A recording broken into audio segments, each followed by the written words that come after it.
Yes, hello and welcome to our Christmas Confessions podcast. Let's hope you're listening to this fairly close to the big day. Otherwise, this might feel a little dated, or you might keep it until next year. Anyway, it's another audio array. We have some Yuletide tales here from the incredibly sinful Radio 2 listeners. This week's festive foul-ups include a prosperous pre-Crimbo paper round, a cynical supermarket swipe-out, a toppling tinsel-tastic tree, and a nervy nativity nightmare. But who will you forgive? Here it all comes. So, Novice Nine just made it back in. And can you stop passing notes? Because that kind of behaviour, especially a note that says 5-0, will have you kicked out. Actually, I thought it was 6-1, but I got corrected. You were paying attention then. OK, so it's a seasonal confession. Yours, please, if you have a Christmas confession. It's confessions@bbc.co.uk. You can go online as well. This is from Tim, by the way, who sends in tonight's tale. Simon and the Magnanimous Collective. I beg forgiveness for my actions as a 14-year-old paperboy some 31 years ago. My story takes place Christmas Eve 1982. We had survived the shortest day, but the night still came in alarmingly quickly, and the temperature seemed permanently on the freezing side of cold. Most people were warmly ensconced within their family homes and busying themselves for the delights of the following day. Amongst all this festive anticipation, I had returned home from school and done a swift about-turn to collect my paper bag from the shed. I was now traipsing the streets of Red Hill, delivering the local newspaper on my regular paper round. He appears to be at school on Christmas Eve, which seems a little bit harsh. Hey, but they were nuts, 1982. We had it tough in those days, you know.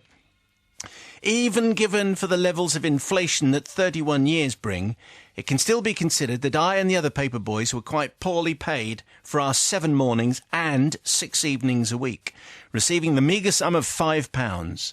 With this in mind, you could imagine the anticipation that the build-up to Christmas would bring, with the hopeful expectation of a festive tip from our regular houses. This led to simple tricks such as rattling the gate as we entered the garden, to making the letterbox bang against the door as we delivered the paper, to walking slowly back up the path just to allow the householder time to reach for their purse and offer us a seasonal goodwill and £1 for our hard work. As I began my final evening round before Christmas, I'd received £16 in tips. Most of this had come from the residents of the council houses, with the occupants of the private dwellings more inclined to keep hold of their ill-gotten gains. Oh, I sense class warfare is stalking the streets. I walked amongst the darkness with the warm glow of the houses greeting me along my round, and tried all the aforementioned tricks to elicit some additional tips along my round. I got to the final house and had gained an additional £6, which, although satisfying and exceeding a week's wages, was still a bit disappointing. As I delivered the final paper, I realised that I'd mistakenly packed 1 paper too many. This meant that I'd have to take a detour back to the newsagent to return it, rather than heading directly home. My initial annoyance quickly turned into an opportunity as an idea popped into my mind. I knew my round like the back of my hand. I also knew who had tipped me and who hadn't. Focusing on the houses that hadn't, I knocked on each of their doors, and when they opened it to see their regular paperboy holding a copy of that evening's edition, I informed them that there'd been a mix-up with the papers and that some of yesterday's had got mixed up with today's. They immediately went to check their paper and universally were able to report that no, they had received the correct one. But to show their gratitude, almost all of them asked me, "Oh, hang on, just wait here a moment," as they popped inside to return with a tip to accompany their thanks. By the end of the round, my festive tips had been bolstered to a total of £56. Wow! How about that? Now, here's the bit I need to ask forgiveness for. Not for those householders. They had to be deceived into releasing their festive spirit, but for my fellow paperboys who, upon hearing of my cunning ruse, went temporarily dead behind the eyes as they realised they had completely missed an opportunity to raise a stack of cash. Hopefully anyone that gets a regular delivery or service from someone on lowish pay will take heed and show their appreciation in an affordable way this Christmas, says Tim. A little bit of a preachy bit there at the end, which is, well, it's the season for preaching a bit. and so Tim, now you see, Tim is, I used to do a paper round, and I never, there are some houses that will always give you a tip, you just know that they're going to do a tip, and there are some that never will, even if you do the rattle. And on Milverton Road in Knowle, frankly, no one gave me a cent. So there you go. You've obviously made that up, haven't you? Nope. No, that was his road. That's where he lived. No, that was okay. exactly I've it. read the biog. Oh, yeah, Right. all 5 volumes. I went up Milverton Road, I cut through Arden High, running, because there were some scary kids there at the time, and then carried on down Milverton Road. The Milton Coat was too middle class and posh to tip, you see. Is that what it was? Yeah. Either that or I just wasn't very good. Anyway, so on behalf of Paperboys everywhere, Tim, he's got a cunning ruse and everyone else has missed out, and you're going to do tips later, so therefore you like Ties this in very one. well, doesn't Yes, it? I like think it was that. a very smart ruse, actually. I mean, he didn't make these people tip him. He just encouraged. He was just standing there. He didn't ask for anything. Maybe they hadn't actually heard him banging the gate, or because their houses were so huge That's and they were what at it the was. back of the house In the mansion. Yeah. Yeah, I didn't think. I mean, the other paper boys just missed a trick, didn't they? So I don't think there's anything to forgive. And in fact, maybe once those people are tipped, they probably thought, oh, we must tip the other paper boys as well. But hang on a minute, we would only have one paper boy, wouldn't they? Unless you're very I'm posh. confused. You've got so How many would you front have? doors. Exactly. So no, I think there's nothing to forgive. You're forgiven. Let's see what Novice Nigel makes of that. Yeah, I can't really see what there is to, enterprise. I bet Tim went on to be very wealthy as well. Do you think? Yeah, well, I just said £56 compared to £5 per week. I mean, that's, 10 weeks' work. There you go. Thank you very much. So, no, I think very, very impressive. But I think, Scrooge-like, but if we're not tipping now, then we are in trouble, so we should be doing. How much do you tip, though? Me? Yeah. £10. What, regardless? Thanks Thanks for helping me move house. Here's a tenner. No, that'd be £10.50. Oh, okay. He's generous. Now, anyway... £10 for moving house? Actually, it's that's all he pays. What a stingy person you are. Brother Matthew. I'm good. I think you'd have to be the worst kind of Scrooge not to forgive on this, because obviously it was ingenious, and he's managed to get a little bit of extra money. That said, I'm not a massive fan of the tipping thing with the because I get very confused about how much I'm supposed to be giving the bin man, stroke milkman, stroke postman. So you don't give them anything, so I hide behind my sofa. It is very poor.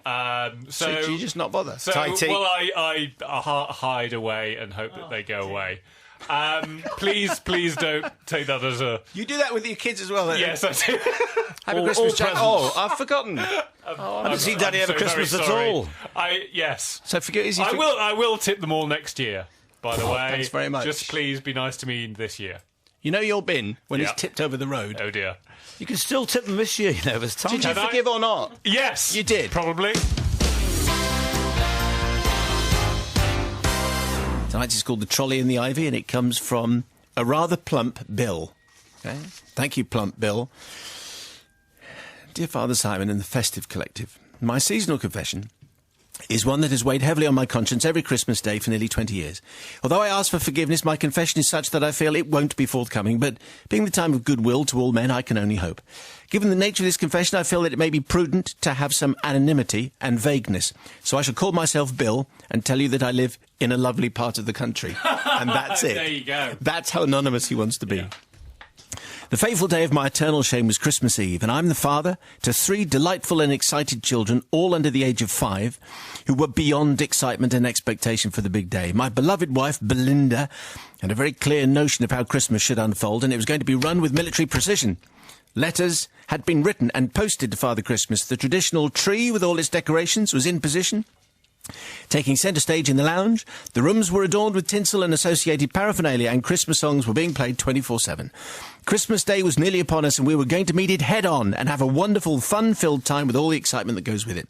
We were ready and fully prepared. All that was left for me was to go to our local supermarket and make the last, final, festive purchase. The turkey and gammon were being lovingly basted and cooked by Belinda, and we had everything that we needed. Even if there was a nuclear fallout during the festive period, we were self-sufficient for a period of a year or so. The last purchase to make Christmas Day complete were the vegetables to accompany the burgeoning turkey. See, Simon, I wanted to have the veg as fresh as possible, hence why I left it to the last minute on Christmas Eve to purchase it. So with my shopping list firmly grasped in my hand, I drove the short distance to the supermarket with the very simple task of buying the following: a selection of potatoes, carrots, swede, cauliflower, greens, and the oh-so-very important and much maligned sprouts. That was all I needed, nothing more and nothing less. Things were looking positive as I parked my car in a very quiet car park. I positively skipped into the supermarket, grabbing a basket en route, thinking this was going to be much quicker than I thought. It was at this point that my world stopped and my chin fell to the ground and everything went into slow motion. The humongous and unavoidable sight of rows and rows of empty shelves was clearly, frighteningly visible. There were no vegetables to be seen anywhere, not even enough to sustain a mouse and his family for Christmas. I was horrified, to say the least. My cunning plan of leaving it late to buy the veg fresh was now in tatters. It was too late to go anywhere else. My immediate thought was how disappointed my children would be with only turkey and baked beans for dinner. However, this was quickly replaced by visions of a slightly irate wife, to say the least, and how it would be explained to me at every given opportunity through the next year as to how I single-handedly ruined Christmas and undermined all her previous hard work. And it was at this point that a moment of divine intervention occurred. For what I saw, Father Simon, before my very eyes was a venerable and an esteemed old lady who just happened to be pushing her trolley, which for me at that time just happened to contain the Holy Grail. You've got it in one. Her trolley contained all my essential needs of fresh vegetables and in bountiful supply. I suspect that the lady in her wisdom had obviously pre-ordered her veg and had arrived at the supermarket to collect it and was now slowly wandering around the store picking up her final supplies. Well, the primeval need to feed my family unfortunately kicked in, and all rational thought flew out of the window, and I could see that I may not need to start a new life after all. This lady, who I shall now refer to as Betty, may be very clever and forward-thinking, but she wasn't quick. When I was happy that Betty was the furthest point from the tills and that there were no other customers around, I waited for her to look at the shelves for her next item. And when her attention was away from her vegetable-laden trolley, I leapt on it like a predatory tiger and ran with it as fast as I could to the checkout area while she was still checking out the goose fat or something similar. At the tills, I quickly unloaded all the veg and left the remainder of Betty's shopping in the trolley and quickly purchased and bagged all my ill-gotten gains. I managed to grab my bags and run out of the supermarket as quick as my shopping would allow. What can I say, Father Simon, apart from the fact that my family and I had a wonderful Christmas dinner the following day with food-laden plates containing all the seasonal trimmings and plenty of festive vegetables. In fact, my plate was positively overflowing, my children were none the wiser, and a lovely day was had by all.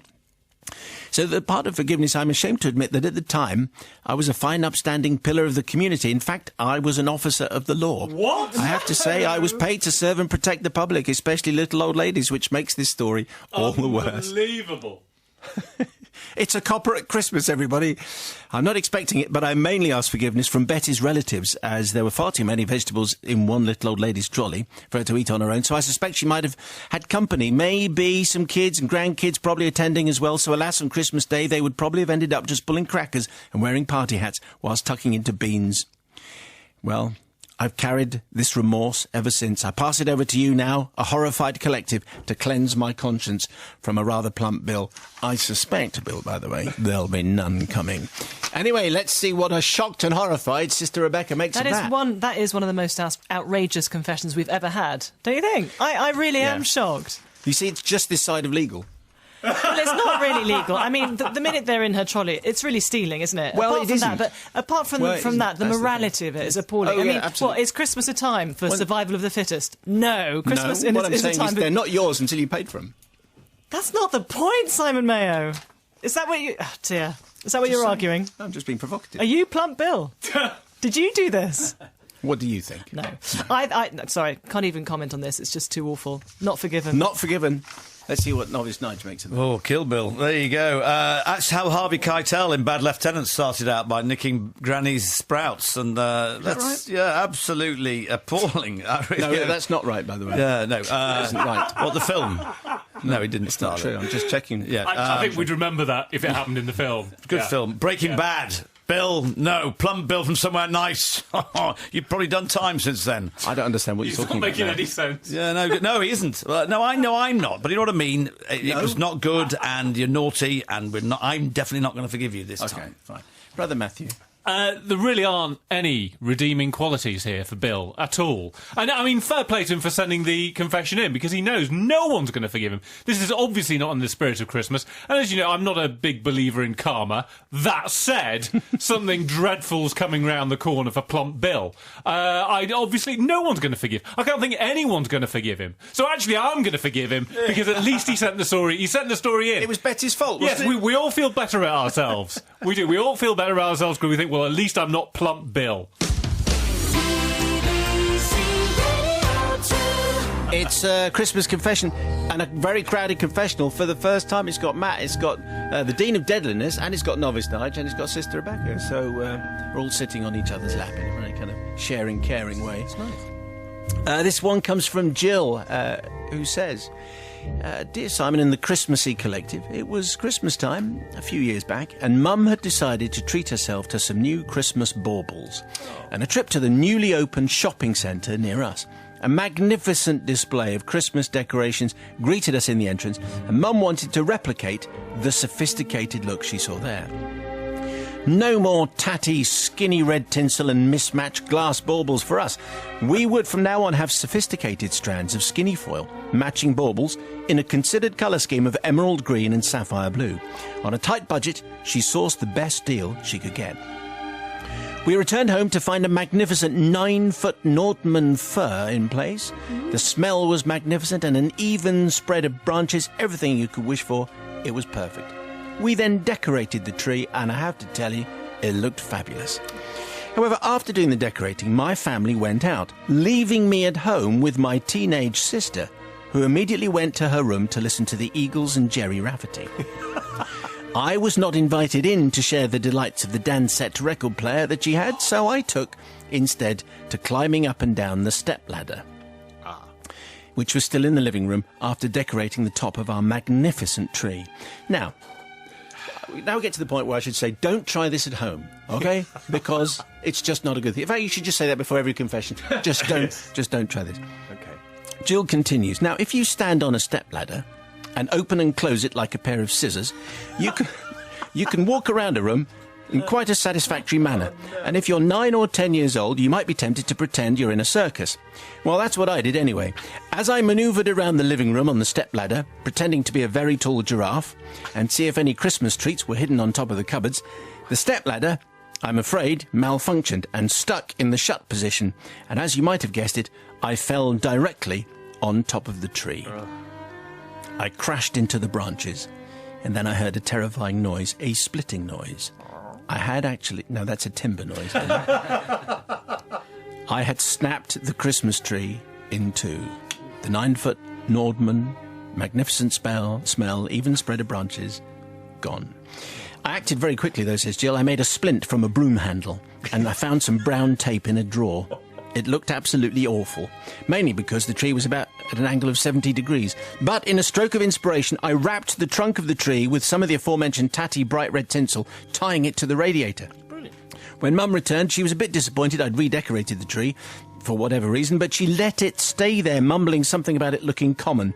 But not having enough energy to remove the tinsel before her mother arrived, I had actually got away with it. Over the course of Christmas, the tree didn't last well. Surprisingly, the top part of the tree began to lose all its needles. By New Year's Eve, the top of the tree was totally bare. Every single needle had dropped. It was now covered in only Mum's beautiful emerald and sapphire baubles and the strands of delicate foil. Mum blamed Dad for choosing a rubbish tree, and every year after that, Dad had to go and dig up a tree, roots and all, and then plant it in the garden afterwards. In a stroke of luck, you might like to know, I managed to volunteer to undecorate the tree again and get the tree and broomstick out without discovery. But no one ever found out it was my fault until now. And so I need forgiveness for ruining my mum's hopes of a sophisticated, classy, tinsel-free Christmas, and to my dad, who got blamed for choosing a dud tree and for making him dig up all those trees and turning our garden into a Christmas tree plantation.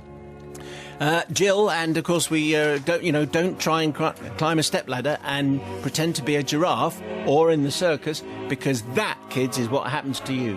So let that be a warning to you. So Jill was 9 at the time, and she's walking around on a ladder, and then she makes a splint out of a broom for the tree. I mean, what a talented 9-year-old she is. Blue Peter, isn't it? Yeah, she's incredible. I mean, also, she could have been really hurt by smashing all those baubles. Well, she didn't smash the baubles, did she? But she could have been hurt by falling on the tree. So I think we should just be relieved that she wasn't hurt, and nobody knew any different, and it was just a bit of a bare tree. They go bare anyway, so yes, no but harm done. They go bare, all over. It was They New don't Year's just... Eve, and it was a long time after they put the tree up, so no harm done. Forgiven.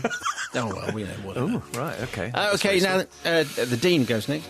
Tinsel isn't all that classy anyway, so... Is it not? No, I don't think so, no. Just looking around the studio here, then. Yeah. Gold tinsel, red tinsel, pink tinsel, Case silver proven. tinsel. Case proven, I think you'll find. So I wouldn't necessarily apologise to Is Mum it all common? that much. Is tinsel common? Is that No, what I you're didn't say saying? it was. I just said it wasn't classy. Well, if it's not class, it's got to be common. No. Doesn't have to be common. Although Tinsel Common sounds like a small can village. Of worms there, Deadly. Can of worms, yeah, we'll have one of those as well. On the tree, hang it on the tree. And Dad, it's good exercise for Dad, that's good. So everything came good in the end. I don't think it was worth worrying about. Accidents happen. That's what Christmas is all about, having fun. That's Simon. right. Accidents happen, that's what Christmas is all about. The spirit of Christmas. That's a word from our religious advisor. Well, that's all right. Well, in 2 weeks' time, I'll ask you if it happened to you. Novice Nige. Not on this side of the table. She murdered the Norway spruce. And I know what it's like to be blamed as a bad dad on a regular basis. Quite often not my fault. Sometimes it is.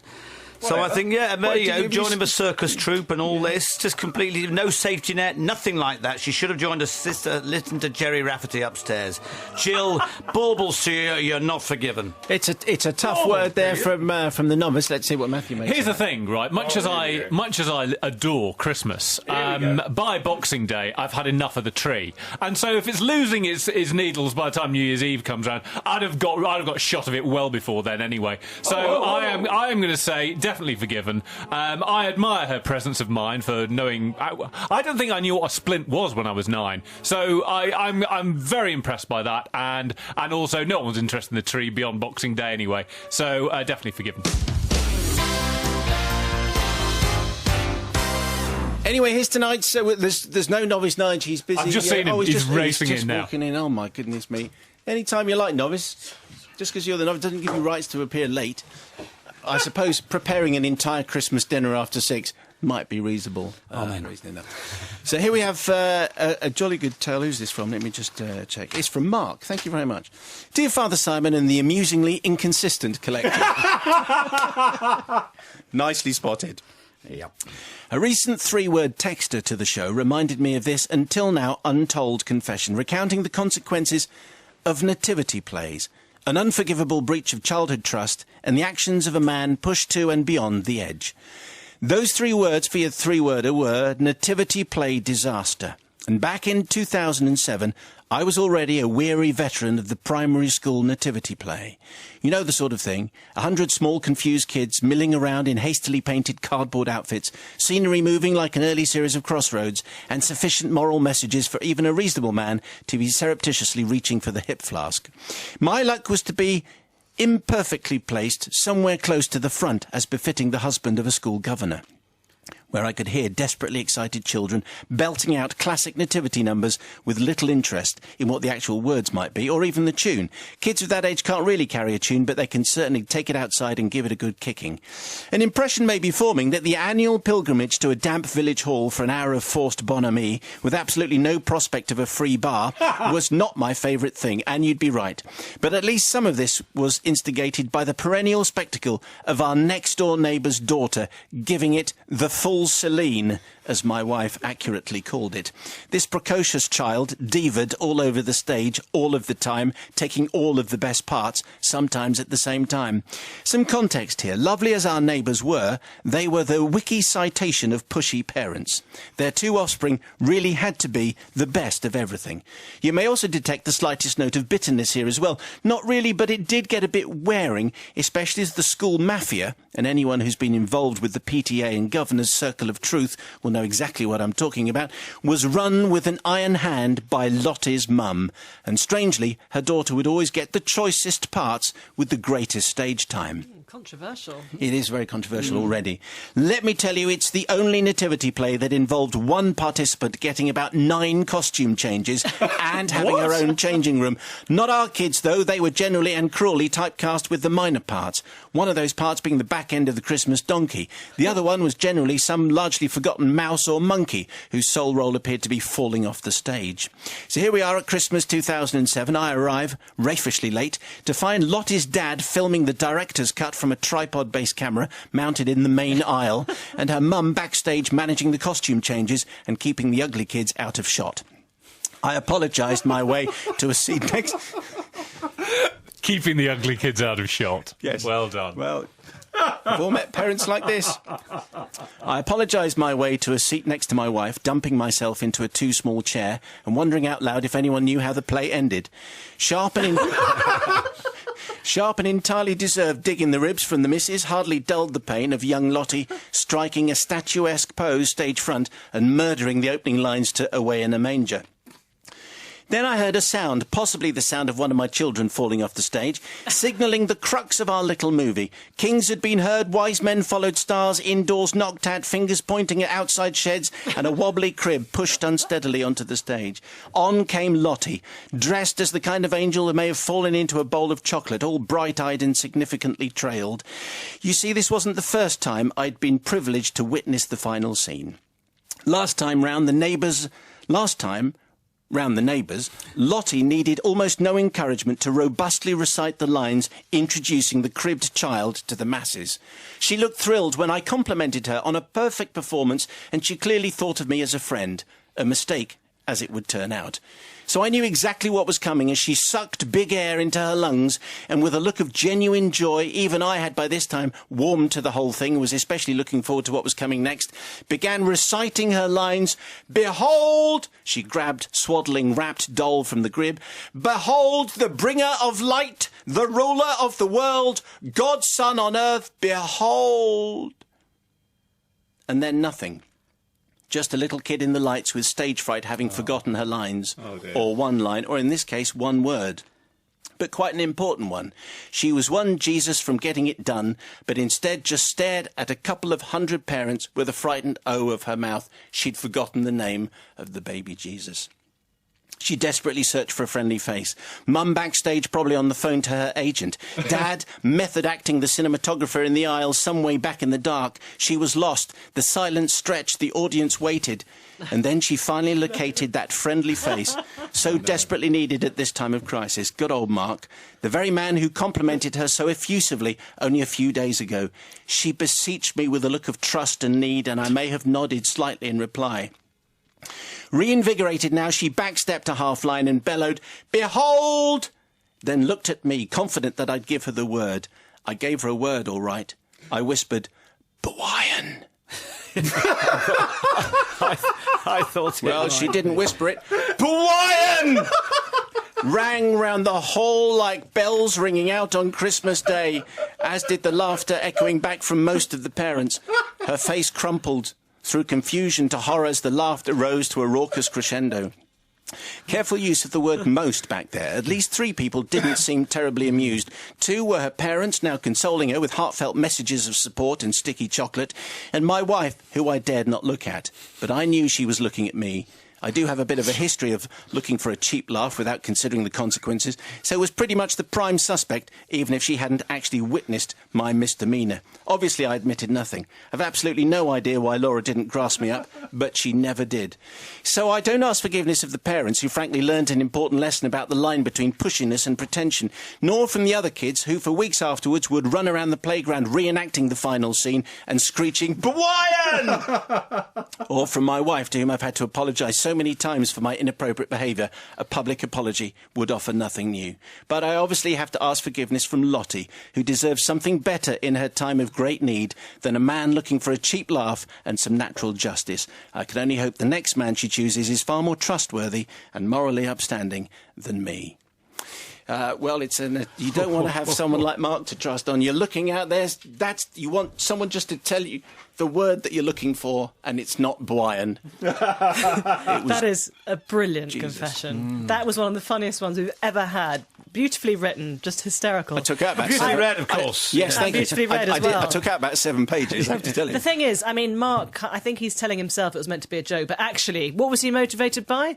Jealousy. Yes. And it's not a very pretty And trait, revenge. is it? And revenge. And he's an adult, Lottie's a child. I mean, OK, Lottie's chosen for all the best parts, but it's not her fault, it's her parents' fault for being very pushy.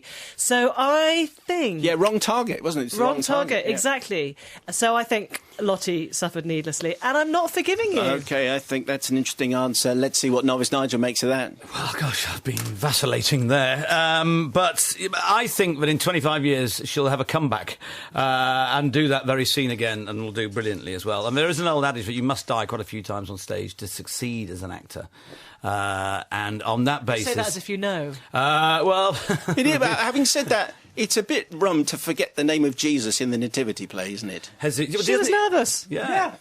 You mean it doesn't change every year? Okay, right. So Jesus. Anyway, so on that basis, I think, Mark, you're not forgiven because you were nasty. Yes. Well, Brother Matthew. Do you know why this is such a great confession? Apart from the fact that I absolutely identify with Mark and his feelings on being at these plays, is that we're not laughing at Lottie, stroke Laura, stroke whatever. We're not laughing at the girl because we're laughing with her, because actually she got a great response from the crowd and they all loved it, and they're going to talk about that performance for years to come, and she's going to bask in that. So I really, the person that we should be directing our ire at is those parents. Who needs costume changes in a nativity? They're all wearing the same thing. I've never heard of a nativity where people have to change costumes halfway through. 9 costume changes. Well, absolute disgrace. So for that, obviously we're going to forgive, but it is a blinding story. That was it for our festive frolics. Let us know who you forgave. But most importantly, we'll have some brand spanking new confessions for 2014. Confessions at bbc.co.uk. The next podcast will be available on Friday, the 10th of January, 2014. Don't forget to download the Weekly Mayo, available now on most Thursdays.